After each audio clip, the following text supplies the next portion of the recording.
अगर आप सब लोगों ने सीयूटी पीजी का एग्जाम इस बार दिया है तो अब आपके माइंड में एक क्वेश्चन होगा कि सर हमारी एडमिशन जो है वो हमारे ड्रीम कॉलेज के अंदर कैसे होने वाली है, यानी काउंसलिंग की प्रोसेस जो है वो किस हिसाब से चलती है।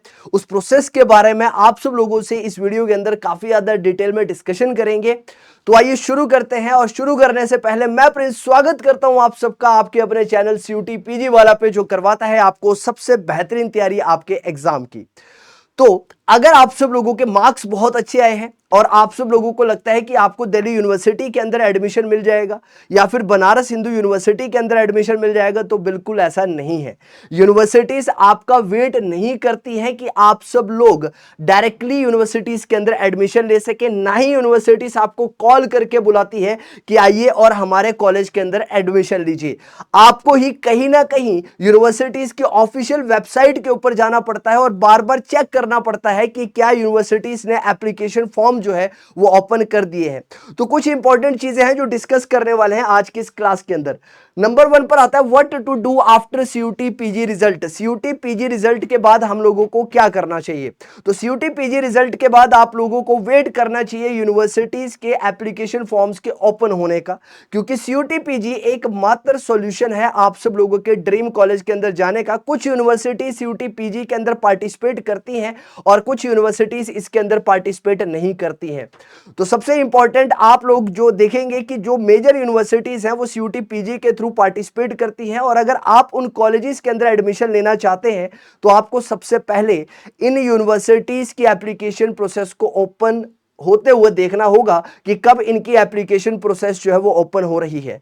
जब इनकी एप्लीकेशन प्रोसेस ओपन होगी तो आपको अपने आप को वहां पर रजिस्टर करना होगा। तो university don't directly call you for admission कि बहुत अच्छा स्कोर आया है तो आपकी डायरेक्ट एडमिशन जो है वो यूनिवर्सिटीज के अंदर हो जाएगी, ऐसा नहीं है। सेकेंड इंपॉर्टेंट पॉइंट है getting good marks won't lead you in the dream university. अच्छा मार्क्स आने से आप ड्रीम कॉलेज के अंदर नहीं जाएंगे, राइट। आपको सबसे पहले यूनिवर्सिटीज की वेबसाइट के ऊपर जाना पड़ेगा, एप्लीकेशन फॉर्म्स को चेक करना होगा, एप्लीकेशन फॉर्म्स को फिलअप करना पड़ेगा। उसके लिए भी आपको कुछ फीस जो है वो यूनिवर्सिटी के अकॉर्डिंग देनी पड़ सकती है। और थर्ड इंपॉर्टेंट पॉइंट है कि if proper steps are not followed then it can impact your future. अगर आप इन इंपॉर्टेंट चीजों का ध्यान नहीं देते हैं तो आपके फ्यूचर के ऊपर आप लोगों को उसका इंपैक्ट देखने के लिए मिल सकता है। हो सकता है कि आप जिस यूनिवर्सिटी के अंदर एडमिशन लेना चाहते थे लेकिन कुछ चीजों को आप लोगों ने इग्नोर किया तो उस कॉलेज का सपना आप लोगों का टूट जाए। नंबर 1, आप लोगों को क्या करना है? रेगुलरली विजिट करना है यूनिवर्सिटी की वेबसाइट के ऊपर। यानी कि अगर आप दिल्ली यूनिवर्सिटी के अंदर एडमिशन लेना चाहते हैं, बीएचयू के अंदर एडमिशन लेना चाहते हैं, जवाहरलाल नेहरू यूनिवर्सिटी के अंदर एडमिशन लेना चाहते हैं, तो रेगुलरली आप लोगों को वेबसाइट्स के ऊपर विजिट करना होगा। बार बार उनकी वेबसाइट्स को चेक करिए और वहां पर वेट करिए किसके लिए? एप्लीकेशन फॉर्म के लिए। और चेक करिए कि कहीं एप्लीकेशन फॉर्म जो है वो आउट तो नहीं हो चुका है, क्योंकि एप्लीकेशन फॉर्म का भी एक डिफाइंड पीरियड रहता है, और अगर आप उस डिफाइंड पीरियड के अंदर एप्लीकेशन फॉर्म को फिल नहीं करते हैं तो फिर आप लोगों को दिक्कतें फेस करने के लिए मिल सकती है, क्योंकि बहुत सारी यूनिवर्सिटीज एप्लीकेशन फॉर्म की प्रोसेस को फर्दर फिर एक्सटेंड नहीं करती है।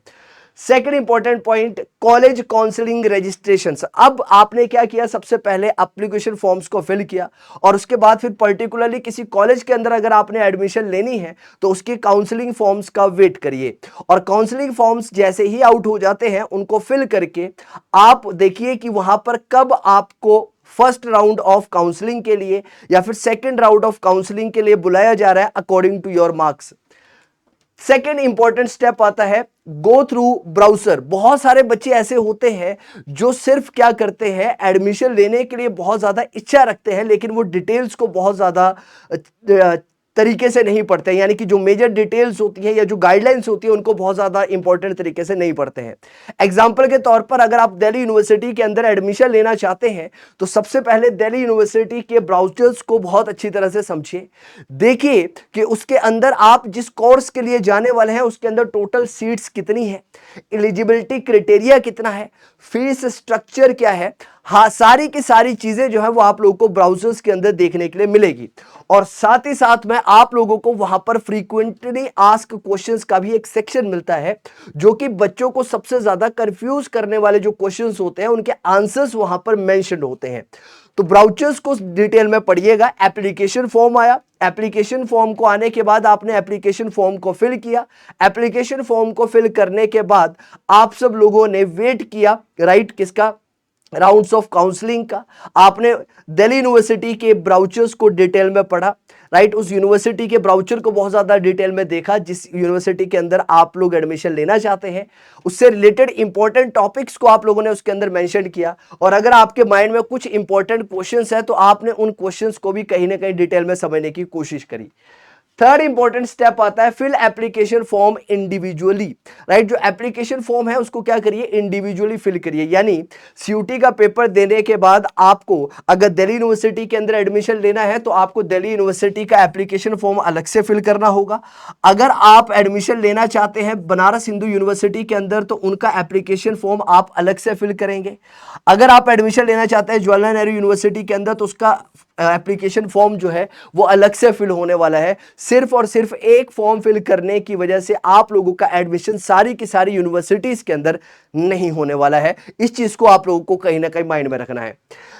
उसके बाद step number 4, attend online counselling and stay up to date. Online counselling dates का वेट करिए, राइट। उसके अंदर आपको क्या करना पड़ता है, अपनी रजिस्ट्रेशन डिटेल्स को फिल करना पड़ता है, फॉर्म को भरना पड़ता है, चॉइस फिलिंग करनी पड़ती है कि कौन से सब्जेक्ट को आप अडॉप्ट करने वाले हैं, राइट। फिर अपनी डिटेल्स को आप लॉक कर लेते हैं और उसके बाद आप फीस को पे कर लेते हैं।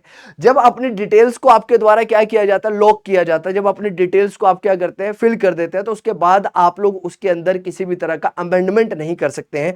तो इस चीज को भी आप लोगों ने सुनिश्चित करना है कि जो भी डिटेल्स आप उसके अंदर फिल करने लग रहे हैं वो सही टाइम पर सही तरीके से की जा रही है और किसी भी तरह की गलती उसके अंदर ना हो, क्योंकि उस गलती की वजह से हो सकता है कि आगे चलकर आपकी एडमिशन प्रोसेस के अंदर इंपैक्ट देखने के लिए मिले।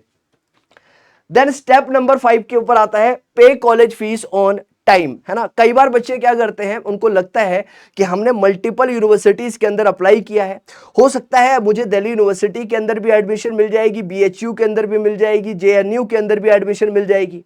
लेकिन वो इसी चक्कर में क्या करते हैं, जिन यूनिवर्सिटी के अंदर उन्हें सीट मिल रही होती है वो उसकी फीस जो है वो उसको पे नहीं करते हैं और फीस पे करने की जो डेडलाइन है वो पास हो जाती है।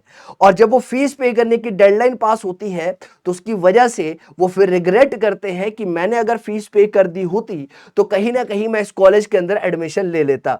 फीस पे करिए, फीस पे करने के बाद अगर आपको इससे बेटर अपॉर्चुनिटी कहीं और मिलती है तो उस बेटर अपॉर्चुनिटी को आप लोग बाद में ग्रास्प कर सकते हैं और यूनिवर्सिटी आपकी फीस को भी कहीं ना कहीं वापस कर देती है एक स्पेसिफिक टाइम के बाद, अगर आप उस कॉलेज के अंदर उस यूनिवर्सिटी के अंदर एडमिशन नहीं लेना चाहते हैं तो।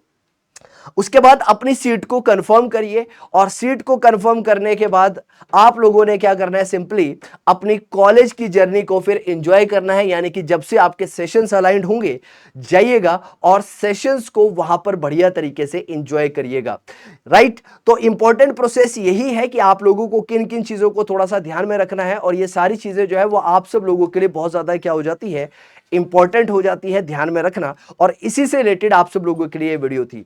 उम्मीद करता हूं कि आपके बहुत सारे क्वेश्चंस के आंसर जो है वो यहां पर देखने के लिए मिल गए होंगे। मिलते हैं आप सब लोगों से अगली वीडियो में, तब तक के लिए टेक केयर,